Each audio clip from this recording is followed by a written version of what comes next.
Arusi Talwar adalah seorang gadis belia yang lahir di India 24 Mei 1994.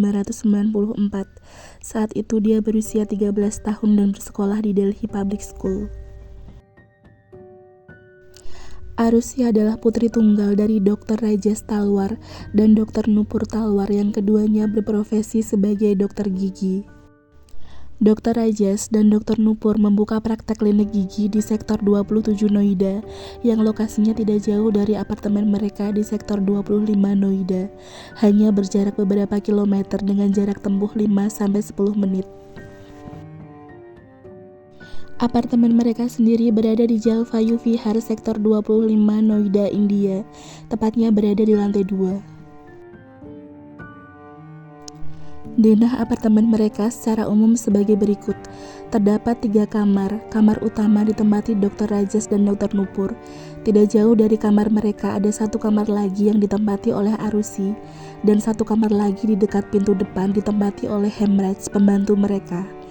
Hemraj adalah pria berusia 45 tahun, berasal dari Nepal dan telah 1 tahun bekerja untuk keluarga Talwar.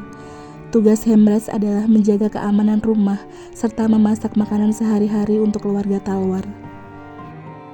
Lanjut ke pintu depan, apartemen tersebut memiliki 3 pintu.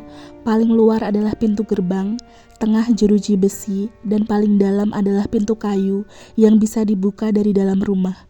Khusus kamar Hemraj memiliki 2 pintu, 1 pintu untuk keluar rumah dan 1 pintu untuk masuk ke dalam rumah. Di samping teras depan rumah terdapat tangga menuju ke teras atas yang berisi tandon air. Seperti inilah penampakan teras atas apartemen keluarga Talwar. Hemraj yang biasanya membukakan pintu untuk Bharati tiba-tiba menghilang dan tidak bisa dihubungi. Dr. Nupur pun bangun untuk berdasarkan hasil otopsi. Arusi dan Hemraj dibunuh di apartemen sekitar pukul 12 malam. Keduanya mengalami luka pukulan benda tumpul dan juga luka sayatan benda tajam di leher. Polisi curiga Dr. Rajesh dan Dr. Nupur sebagai pelaku yang menghabisi Arusi dan Hemraj. Beberapa hal yang mendukung teori polisi itu diantaranya yang pertama, kamar Arusi sangat dekat dengan kamar Dr. Rajesh dan Dr. Nupur. Mustahil mereka tidak tahu sama sekali jika ada pembunuhan yang sedang terjadi. Namun Dr. Rajesh beralasan di kamar mereka ada suara AC yang lumayan keras, sehingga suasana luar kamar tidak terdengar dan mereka bilang Arusi memiliki infeksi tenggorokan sehingga dia tidak dapat berteriak keras. Diperkuat perkataan dokter forensik jika kepala Arusi dipukul dengan benda tumpul terlebih dahulu, sehingga kemungkinan langsung pingsan, dan baru pelaku menggorok leher Arusi. Kecurigaan polisi yang kedua adalah kunci kamar Arusi selalu diletakkan di kamar Rajesh dan Nupur. Kamar Arusi hanya bisa dibuka dari dalam atau menggunakan kunci tersebut. Lalu dari mana pelaku bisa punya akses untuk membuka kamar Arusi?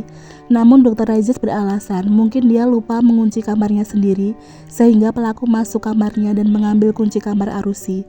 Namun hal itu juga aneh. Dari mana pelaku tahu kunci Arusi ditaruh di sana? Pada saat mayat Arusi ditemukan, kunci kamar Arusi berada di ruang keluarga dekat dengan botol whisky bernoda darah.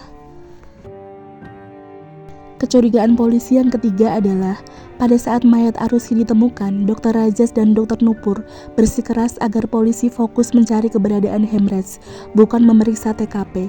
Alhasil, TKP segera dibersihkan dan mayat Arusi diotopsi sebentar dan langsung dikremasi. Belum lagi polisi juga gagal mengamankan TKP dari banyaknya pengunjung dan wartawan yang ingin melihat apartemen. Bukti-bukti dan DNA tercampur baur dan TKP menjadi kacau.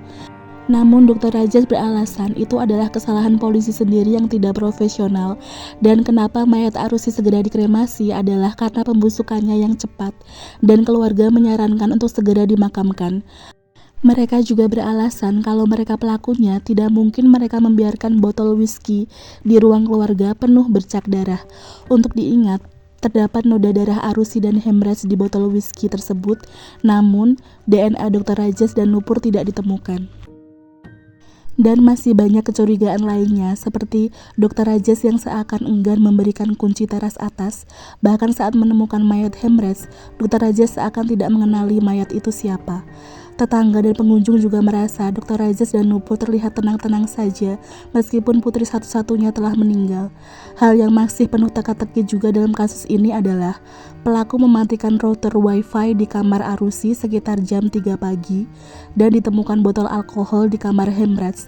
Padahal Hemraj sendiri bukanlah seorang pemabuk.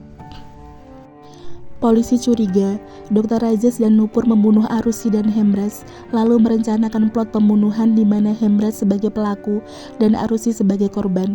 Mereka sengaja menaruh botol alkohol di kamar Hemraj agar terkesan malam itu Hemraj sedang mabuk berat, dan menaruh 1 botol whisky dengan darah Arusi dan Hemraj sebagai alat bukti.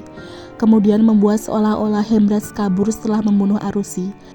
Namun karena mereka bingung bagaimana membuang mayat Hemraj, akhirnya mereka menyimpan sementara di teras atas dan berencana membuangnya di lain waktu.